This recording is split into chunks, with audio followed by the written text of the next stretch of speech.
जय हिंद।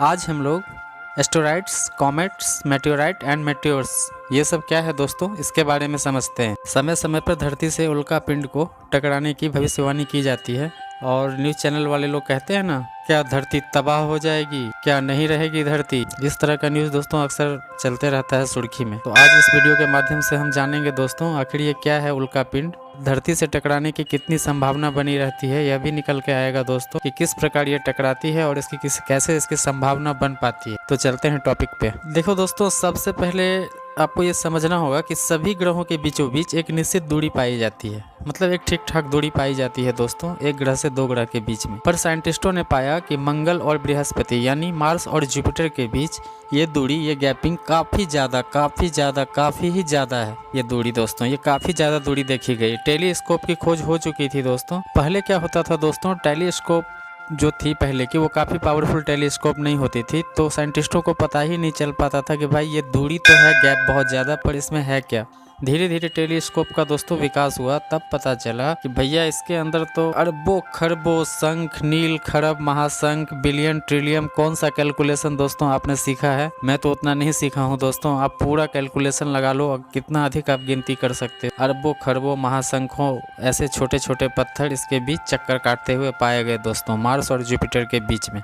और ये सारे के सारे सूर्य के चक्कर काट रहे हैं। इस पत्थर का आकार दोस्तों, सबसे छोटा से छोटा पत्थर 1 सेंटीमीटर और बड़ा से बड़ा 700 से 800 मीटर तक पाया गया दोस्तों। इतने चौड़े व्यास के पत्थर इधर चक्कर काट रहे हैं मार्स और जुपिटर के बीच, वो भी मिलियन ट्रिलियन से ऊपर के संख्या में है दोस्तों, जिनको नाम दिया गया एस्टेरॉइड्स, यानी हिंदी में इसे क्षुद्र ग्रह कहते हैं। क्षुद्र का मतलब क्या होता है, छोटा। तो जाहिर सा बात है ये सब छोटे छोटे हैं, ग्रह की तुलना में नए ग्रह काफ़ी छोटे होते हैं और ये बौने ग्रह से भी छोटा होता है ये एस्टेरॉइड्स। छोटे छोटे पत्थर हैं, हालांकि इस पत्थर की जो बड़ा से बड़ा आकार है वो करीब 700 से 800 मीटर बताया जाता है। और ये सब लगातार तो मंगल और बृहस्पति के बीच में चक्कर काटे जा रहे हैं। हालांकि ऐसा नहीं है ये मंगल और बृहस्पति के साथ साथ चक्कर काट रहे हैं, वो अपना स्वतंत्र रूप से चक्कर काट रहे हैं। मार्स और जुपिटर तो खुद का एक प्लेनेट है ही, बस इसके बीच में इसका पथ है दोस्तों। फोटो में आप इसको देख पाओ तो देखो दोस्तों, ये एकदम बीच में है। ये अरबों खरबों महाशंख, मिलियन ट्रिलियन, जितना भी आप कैलकुलेट कर सको दोस्तों, ये कंटिन्यूअस चक्कर काट रहे हैं। और कुछ लोग कहते हैं कि भाई ये बाकी ग्रह के बीच में है या नहीं है, बाकी आउटर प्लैनेट। तो दोस्तों ये सभी आउटर प्लैनेट्स के बीच में ये घूमते रहते हैं दोस्तों, लेकिन इनकी सबसे ज़्यादा मेजोरिटी यही है, मार्स और जुपिटर के बीच उससे अधिक मेजोरिटी में है, तकरीबन 99.9% कह सकते हो दोस्तों। इतने भारी संख्या में ये एस्टेरॉइड्स लगातार चक्कर काटे जा रहे हैं। सबसे बड़ा एस्टेरॉइड का नाम है दोस्तों सेरस। जी हाँ दोस्तों, ये वही सेरस है जो बौने ग्रह पे 5वें नंबर का आता है दोस्तों। अभी हम लोगों ने पढ़ा था लास्ट वीडियो में दोस्तों, बौना ग्रह, ड्वार्फ प्लैनेट पढ़ा था ना दोस्तों। सबसे बड़ा ड्वार्फ प्लैनेट प्लूटो, एडीज, हुमिया, मैकमैक, सेरस। तो ये 5वां नंबर का जो सेरस है वो एस्टेरॉइड में सबसे बड़ा है दोस्तों। क्षुद्र ग्रह में ये सबसे बड़ा पड़ता है सेरस। ये सेरस ड्वार्फ प्लैनेट भी है और एस्टेरॉइड में भी इसकी काउंटिंग की जाती है दोस्तों, सेरस।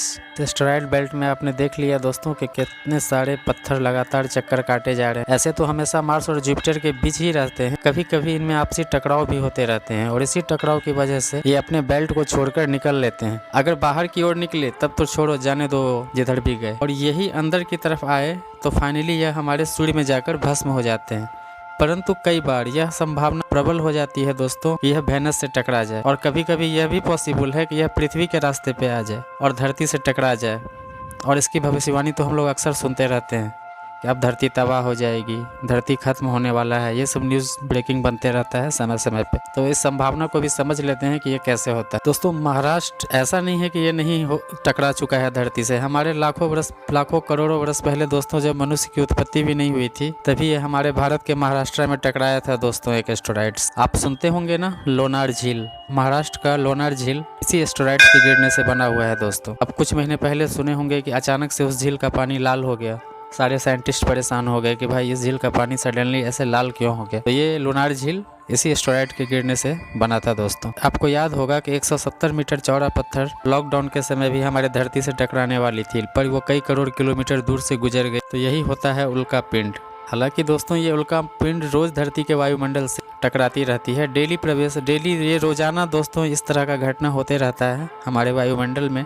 अगर घनी काली रात है और आप आसमान की तरफ देखेंगे तो आपके कई सारे जिससे हम लोग कहते हैं ना दोस्तों शूटिंग स्टार्स, टूटते तारे, और हम लोग मन्नत मांगने लग जाते हैं, हे भगवान एग्जाम पास करा देना, हे भगवान शादी करा देना, क्या क्या। भैया उसे वो एस्टेरॉयड है, उसको क्या पता कि आप धरती का लोग हमसे क्या मांग रहा है। उसे तो ये भी नहीं पता है कि मेरा नाम एस्टेरॉयड, वो तो हम लोगों ने रख रखे हैं दोस्तों अपने स्टडी के लिए। अब आप इमेजिन करो कि कोई भी एस्टेरॉयड अगर मान लो 40,000, 45,000, 50,000 किलोमीटर प्रति घंटा की रफ्तार से धरती की तरफ बढ़ती है, और आपको पता है कि हमारे धरती का वायुमंडल लगभग 90 से 100 किलोमीटर तक बनता है। जैसे ही ये हमारे वायुमंडल में दोस्तों इंटर करता है काफ़ी तेज गति में, तो घर्षण उत्पत्ति है दोस्तों, और उस एस्टेरॉयड में आग लग जाता है और वो जल के भस्म हो जाता है। जब ये अपने बेल्ट को छोड़ के दोस्तों निकलते हैं तो उसे हम मेटेओर्स कहते हैं, उल्का पिंड।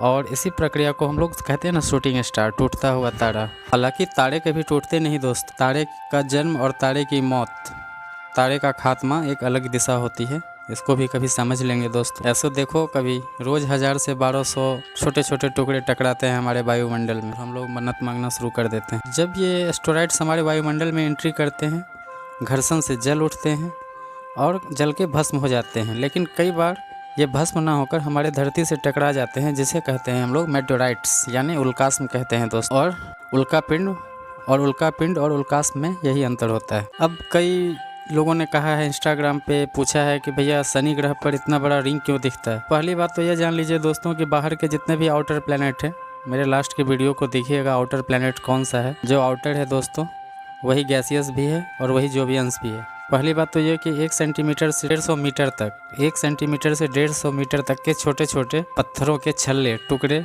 इनके बाहरी वायुमंडल में लगातार चक्कर काट रहे हैं। वायुमंडल कहना गलत होगा दोस्तों, लेकिन इसके चारों साइड चक्कर काट रहे हैं कंटिन्यूअस, 1 सेंटीमीटर से 150 के छोटे छोटे पत्थर के टुकड़े। पर इन पत्थरों की मेजॉरिटी जो है दोस्तों वो आपको सैटर्न के आसपास अधिक है। सैटर्न के चारों ओर देखेंगे इसकी पत्थरों की मेजॉरिटी काफ़ी ज़्यादा है। हालांकि ये सभी में है, ये आपका जुपिटर्स के बाद भी है, सैटर्न के चारों साइड भी है, नेपच्यून के चारों साइड भी है, यूरेनस के चारों साइड भी है। बाहर के सभी चारों ग्रहों के वातावरण में ये पार्टिकल्स हैं दोस्तों, ये छोटे छोटे पत्थर के टुकड़े तैर रहे हैं। पर क्या है कि सैटर्न के आसपास इसकी मेजॉरिटी बहुत ही ज़्यादा है, जिस कारण से ये बाकी ग्रह में कान की तरह दिखता है। पर वो शनि ग्रह जब आप देखेंगे सैटर्न, तो बिल्कुल ऐसा लगता है जैसे भगत सिंह की टोपी हो, यानी कि इनकी संख्या काफ़ी ज़्यादा होती। तो लोग इसे कहते हैं कि भाई रिंग बस सैटर्न पे है। ऐसा नहीं है, रिंग सभी ग्रह के ऊपर चारों साइड है, पर सैटर्न पे इसकी संख्या अधिक है, इसलिए ये हमें दिखाई देती है। आपको पता हो ना हो, पीसीएस में ये क्वेश्चन आ चुका है कि निम्न में से किस ग्रह पर रिंग नहीं है। बच्चों ने उल्टा एग्जामिनेशन सेंटर पे आरोप लगा दिया कि क्वेश्चन गलत है। क्वेश्चन ये होना चाहिए कि निम्नलिखित में से किस ग्रह पर रिंग है। ऐसा नहीं है दोस्तों, रिंग सभी पर है, पर शनि पे इसकी मेजॉरिटी ज़्यादा है, इसलिए ये हमें दिखाई देती है, बाकी पे कम है, इसलिए वो हमें पता नहीं चलता। तो मेरे हिसाब से दोस्तों क्या है एस्टेरॉयड्स, मेटेओर्स एंड मेटेओराइट्स, इसका अंतर आपको समझ में आ गया होगा दोस्तों। थैंक यू, जय हिंद।